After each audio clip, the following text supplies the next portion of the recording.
Wow, that is really something. Yours isn't too good. No, I got a cappuccino. Iced cappuccino. Iced cappuccino.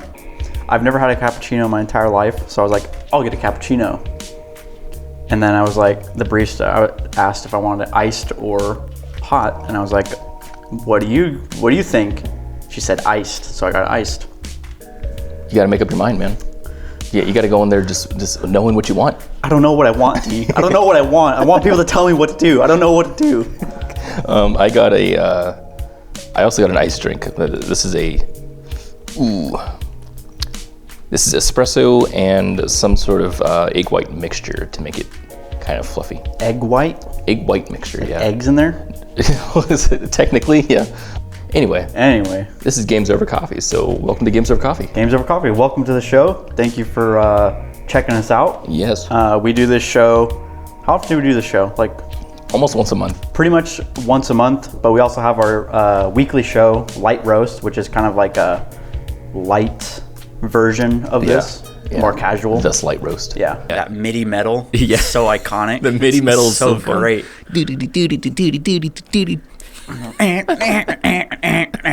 And today we're just here to sit down and we both sit down and talk about Superliminal. Yes, sir. The game automatically reminds me. I think reminded a lot of people of like a mixture between Portal and Stanley Parable. Yeah, totally. Yeah. And it definitely has that aesthetic about it too. Definitely. It also tells storytelling eerily similar to Portal. Yeah, that actually kind of bothered me a little bit. It did to me too. It was like literally Portal. Right. My voice has been explicitly chosen to remind you that I am not a part of your patient care team.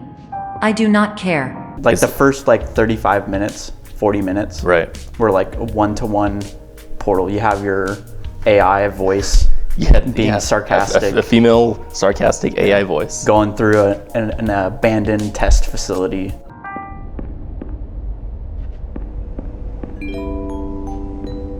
Warning. You have deviated from the orientation pathway. So what was weird about it was that this one's different. So the way this is set up, right, is you're inside of a dream. Yeah. And you're supposed to be doing some sort of therapy. Yeah. Terms of service accepted. Congratulations on falling asleep. Welcome to Somnasculpt. And so it was really cool. It's a really cool setup, but they don't spend any time on the setup. You're just in the dream. Yeah. It's just there. Yeah. It's a lot left to infer from the dialogue. Yeah. Yeah. Yeah. So a lot of this I felt like I just was never in the story. I was never the person that was there. I literally never felt like I was invested in this story. In Portal's my favorite narrative game just in existence. Yeah. And I think the way they tell the story there is perfect.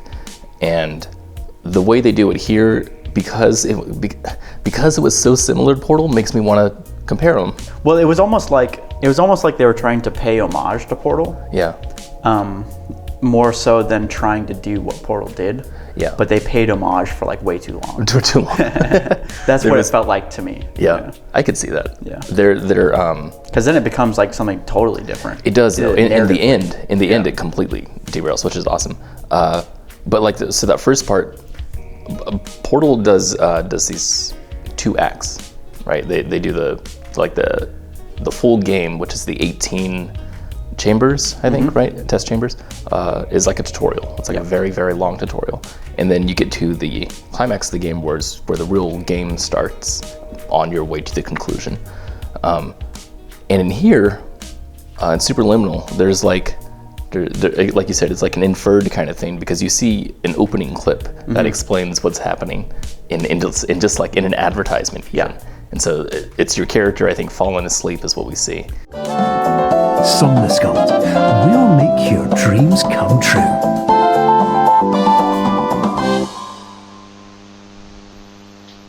And then suddenly we're in a dream, and that's it. That's all you get. And then from there to the end is the conclusion. Yes. And it's very strange to me because I didn't have enough of the intro to get anything out of the ending.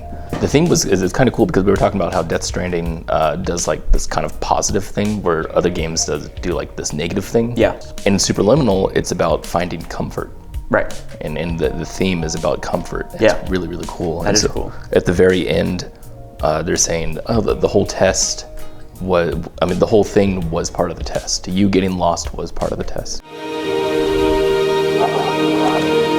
Hello, my name is Dr. Glenn Pierce, and by now you may have realised that all of this has happened exactly the way it was supposed to. You see, everyone who comes to the Institute does so because they feel that they are no longer in control of something important to them. And I really like that theme because I've never seen a video game do that before. That was really cool. But I was not invested at all. I'm just like, I never felt lost. Like we talk about The Witness. Yeah. I feel lost quite a bit in the Witness. Where I'm just wandering. I'm just like, none of this makes sense. I feel so out of it right now. And in Superliminal, I never felt that way. And had I felt that way, I think that would have been an amazing ending. I would have been like, "Well, this is cool. What? Yeah. That was a whole test. That was amazing." Yeah. Because you always know where to go. Exactly. Like, I never got stuck. It's a linear game. You know. Yes, it is a very linear game. So, do you remember? So you remember how they opened Portal 2? Yeah. So they should have done. Is what I'm thinking. They should have done what Portal 2 did. So Portal 2 opened with you in your cryo chamber that looked like a hotel room or something. 9. right. But they just introduced the entire world of what happened through 2 scenes, and that's it. And in here, there's only 1 scene, and it's not interactable. You don't even get to do it. It's just you in bed looking at a TV screen, falling asleep or whatever. I think if they started the game with you going to the facility or somehow experiencing anxiety on your own, then making the choice to go to the facility to fix it, and then going into the dream. Like that could have been done with 2 scenes. Yeah. And then I would have been boom. I would have been in it. But then you couldn't use the mechanic. In the beginning. Yeah. Yeah. Where's the mechanic? I thought this is Stanley Parable. That's a good idea though. That probably would have been better. So they have one part like that. Yeah. And it's when you sign the terms and conditions. Yes. I just signed it. I don't get to read it. That's funny. And I loved that part. I did too. Yeah. I thought that was awesome. But that's the first thing that happens. And only thing that they do Yeah. to get you engaged with the world. And I think you're already in the dream, aren't you? I have no idea. Or at least I can't tell if you are or not. Yeah, it looks like you are. Yeah. Yeah. Because it's the same like room. Right. Yeah, and that's the only thing. Yeah, we needed more of that. Yeah. It's a cool idea. I wish it was done better. I wish it was done better. That's me too. Yeah. Again, just like mechanic came first, and they got a cool mechanic. Yeah. And then like what kind of story justifies this kind of thing? Well, a dream you can do anything. Right. And then they're like, what if we did this like facility thing? Yeah. And then it's just like that. It's kind of cool. Yeah, it does feel kind of not hastily made. It feels not complete. Yeah, it doesn't feel complete. It doesn't feel like the main interest from the developers was in the story. Right. They were more interested with the mechanic than the story. Yeah, and which is okay. Which is fine because it turned out really fun. Yeah, it does leave the story some to be desired from the story. Like I had a lot of fun playing it. Right. But also I think what added to that was that I was able to basically break this game at any time I wanted. Your gameplay was a little different than mine. Yeah, I kind of discovered how to, just by accident, I was just playing with the mechanic with the soda, this can of soda, where I found that if you look straight up and you're holding the soda and you just click really fast each time it comes down. I am the soda. Whoa! Oh my God. It'll launch you out of the room. It'll launch you out of the skybox and you go flying. But then I found you could do that with almost any item through the whole game. Yeah. Wow.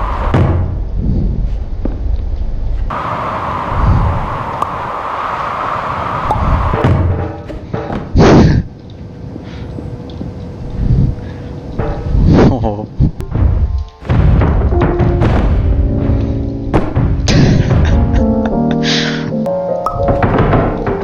Wow. I did it. Wow, where am I? Oh. Oh no. Oh no. So through most of this game, I was like skipping puzzles and like just breaking the wall and going everywhere. And so like that made it pretty hard to get invested in the story. Yeah, that's funny. Yeah.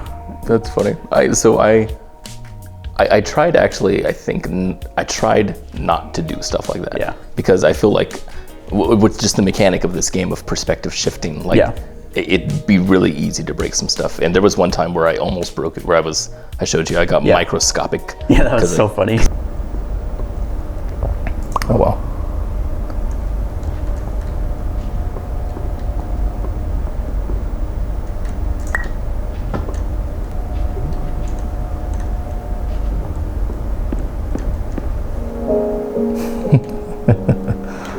Not sure I'm supposed to do this. But when I did that, I felt like, okay, I'm definitely not doing what I should be doing, and that made me feel bad. Yeah, you didn't want to do it that way. Right, I wanted to do what the game wanted me to. Yeah, because I really enjoyed what the game was taking me, so I wanted to see what else it would do. That's very kind of you. Oh, thank you. Yes. Yeah, I don't know. There's some games that just, I want to see what the vision was of the creator. Yeah. So I just immerse myself in the way that I hope they wanted me to. Yeah. And then maybe later, then I'll fuck around. Yeah. Yeah. My take on that was that, like, I was just having fun with the mechanic. That's all I was doing. Yeah. And I happened to break the game. And you happened to break it. And I found that I can break it very consistently anytime I wanted. Yeah. And so, like, I feel like I get that this mechanic is really unique, and it is, like, you're right, and it is easy to break. Like, this is the easiest game I've ever played that's so easy to break. Because of the mechanic. Because of it, yeah. But at the same time, I feel like your game shouldn't be so easy to break. Yeah.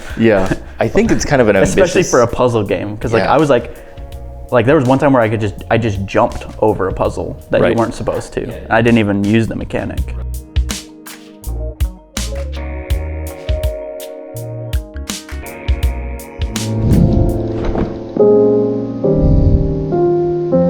Is that supposed to do that? That's kind of weird. I think that, it's weird because the design in this game I think is really, really cool because it uses lateral thinking for puzzles, right? Where it's like you can't go through the door, you have to do something else. Yeah. Right. And so you have to think of, okay, well, how can I quote make the door open or pass the door in some other way? And so it forces you to think outside the box.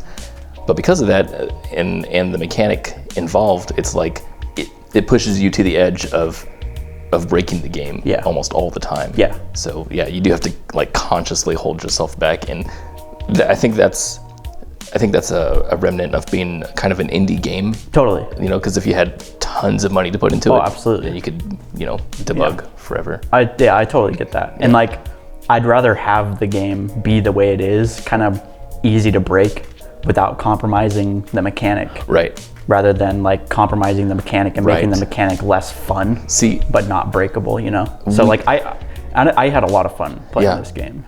Yeah, I did. Even if we broke it. Even if it was broken, I was having fun, and even when I was doing the puzzles correctly, I was still having a lot of fun. Yeah. This game is a fun game. It is fun. It's very fun. Yeah. We briefly mentioned before when you and I just talked about the game. Portal and Valve had like a bunch of different ideas that were trying for Portal 2, and f-stop was one of their mechanics that they called it. They called it f-stop, which is this mechanic. If you go to, I don't know if Valve released the video or whatnot, but there's a video on YouTube somewhere that shows it's like in a Valve or a Portal kind of way, this mechanic that they call exposure, which is f-stop. And it's literally changing the size of things by looking at them differently. Yeah, perspective. Yeah. I think it is anyway. So this one is like kind of an infinite f-stop kind of way where it's just f-stop but taken to the extreme. So what's cool about that is, like you said, they didn't harness in the mechanic at all. It's that cool and it's that open. It's like as if you were able to take the Portal mechanic and just shoot it anywhere you wanted. Yeah. It's like that. Exactly, yeah. Shoot it anywhere you want, and like make portals like bigger or smaller or Right. whatever. Yeah, and put portals inside of portals. Like, Yeah, like all kinds of crazy fun stuff.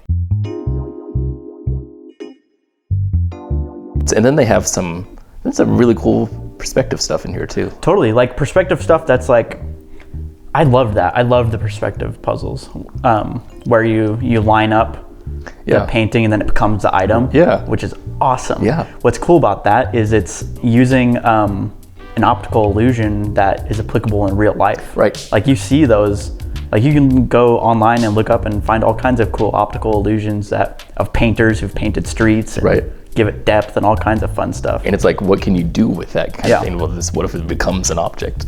Yeah, and so like, cool. then it's using like video games to extend it a little bit beyond what's possible in real life. Yeah, one of my favorites was how there was an exit door. So like the way the levels work is like you enter one way and then you exit another way.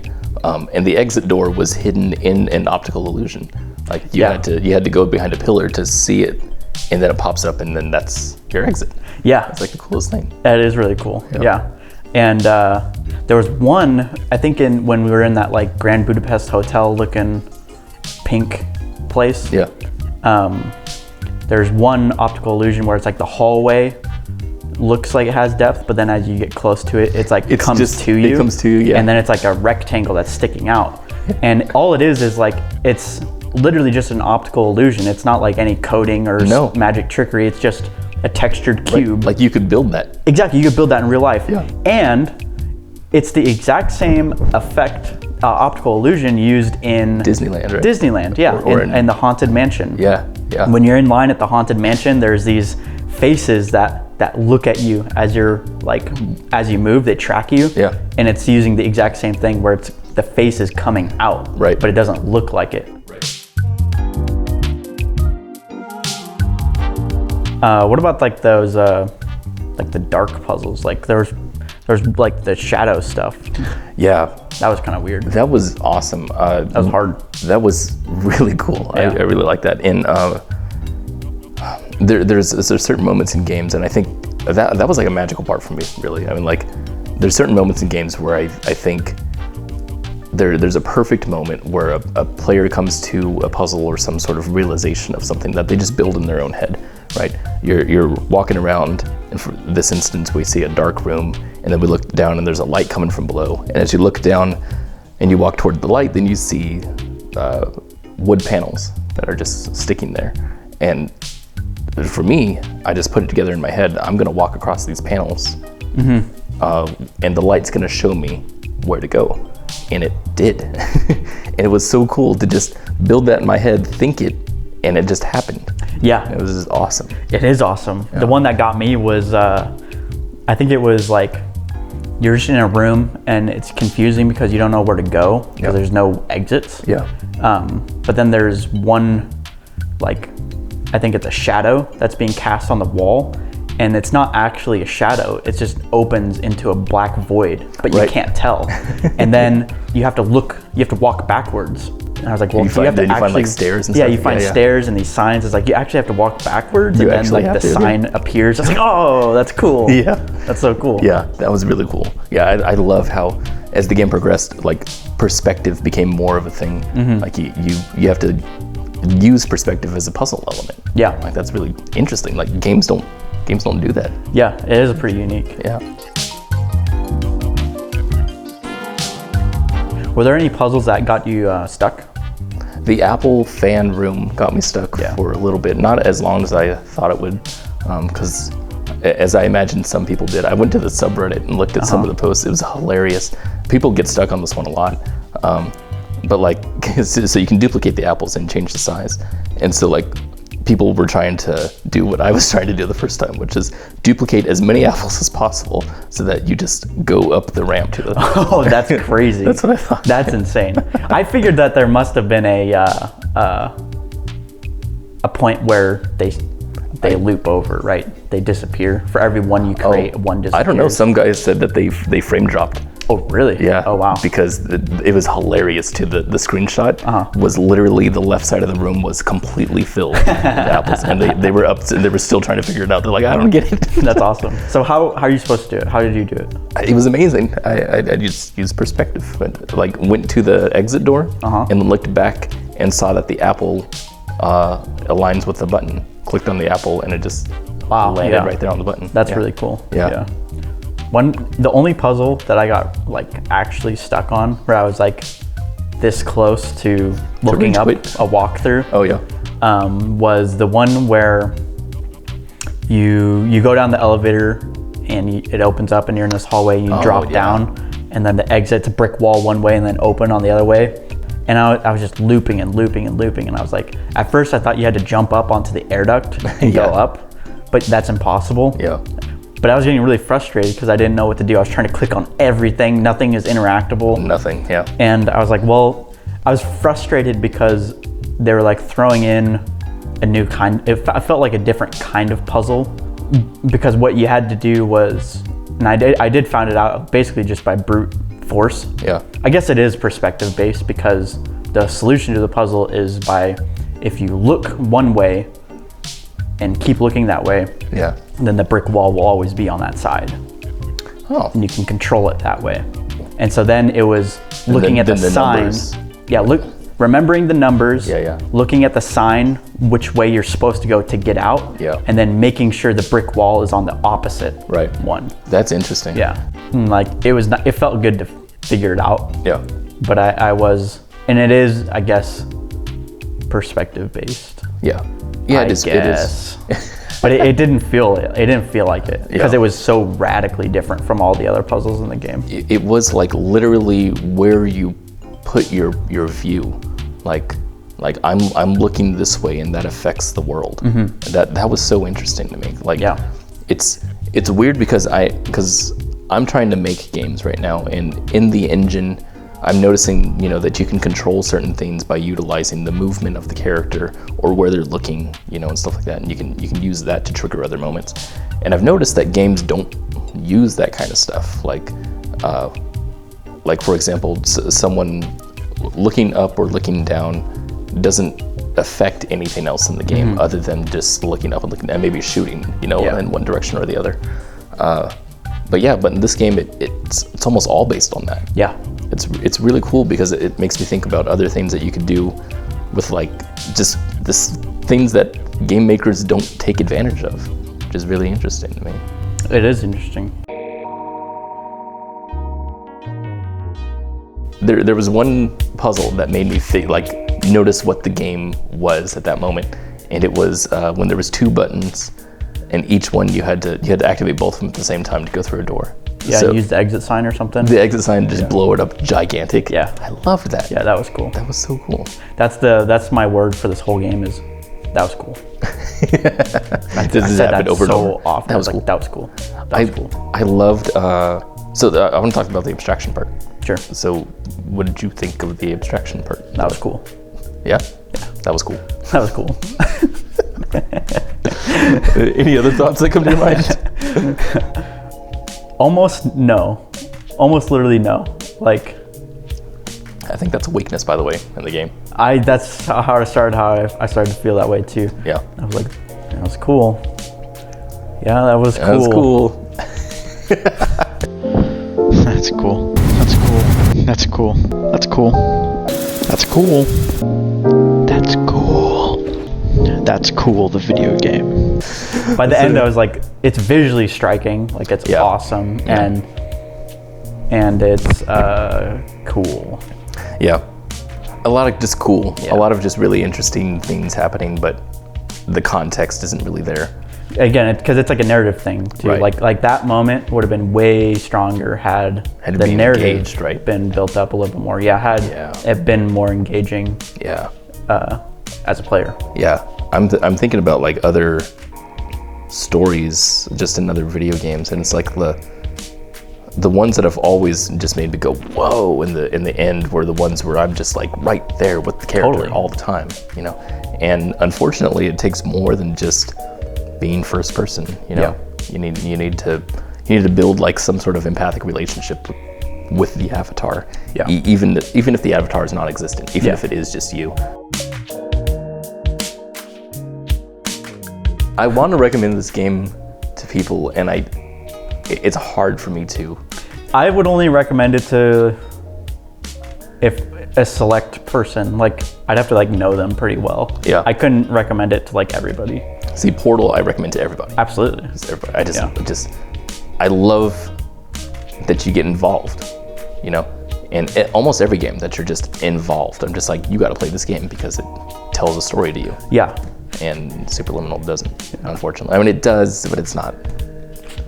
Kinda. It's like, it's just not that well executed. That's what I mean by the end feels like it's so well thought out.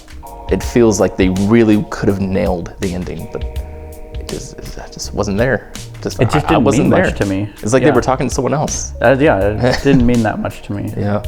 I think I would recommend this game to somebody who like really does like puzzle games specifically. Yeah. And specifically like PC puzzle games. Yeah, specifically. Yeah. Then it's definitely worth checking out. Because the mechanics are inventive. Yeah, it's inventive and it's really fun. Yeah. It's a fun play.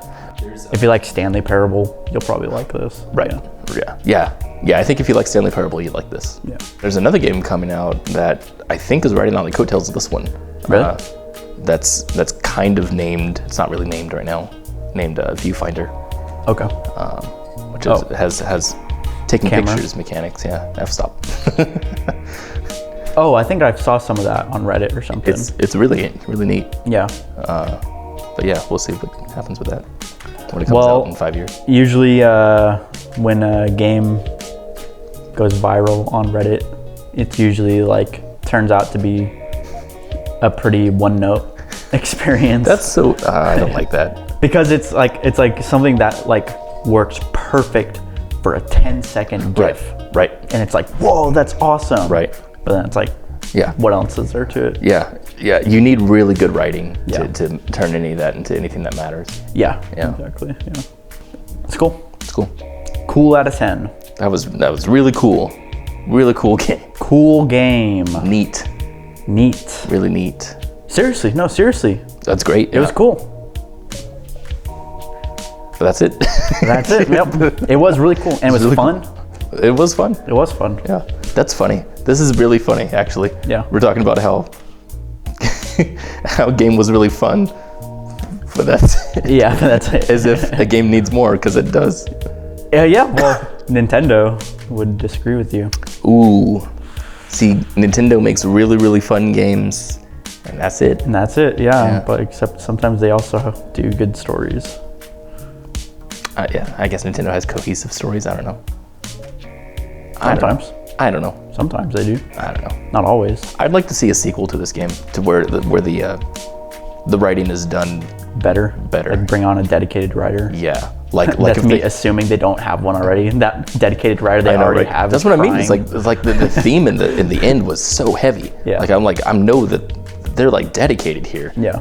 But yeah, it wasn't engaged well. So I think if I want to see that engagement shoot up, and I wanted to see the same mechanic done again, because I think it would be awesome. Just need the Valve writers. Oh, just get picked up by Valve. Yeah, get picked up by Valve. Get Mark Laidlaw. He's not even working on Half-Life anymore. Yeah, so he's free. Yeah. That's all you need. That is all you need. Easy. All right. What is our next game? Yep. We have an incredible game coming up. Really? Outer Wilds. Oh, Outer Wilds? Yeah. Yep, so we're going to play Outer Wilds next. That's going to be our next GOC. And then after that, then there's a game that I've been wanting to talk about for a very long time. Big one. Yeah. The Witness. We're going to do The Witness after Outer Wilds. Yeah. So that'll be fun. Yep. If you've never seen the show before, it's funny because we post these in subreddits of the game that we talk about, even if we hate it. Yeah. And it gets some pretty funny reactions. Yeah. So yeah, if you liked the episode, be sure to subscribe and like it and leave a comment. Let us know if there's anything you'd want us to cover. Yeah. We'd be more than open to checking it out. Yeah, want to hear your thoughts on Superliminal also. So Yeah, if you've played Superliminal, what do you think? yeah. All right, man. Cool. I think we're good. So we'll finish our coffees later. I'm finishing mine now. Nope. Yep. Oh my God.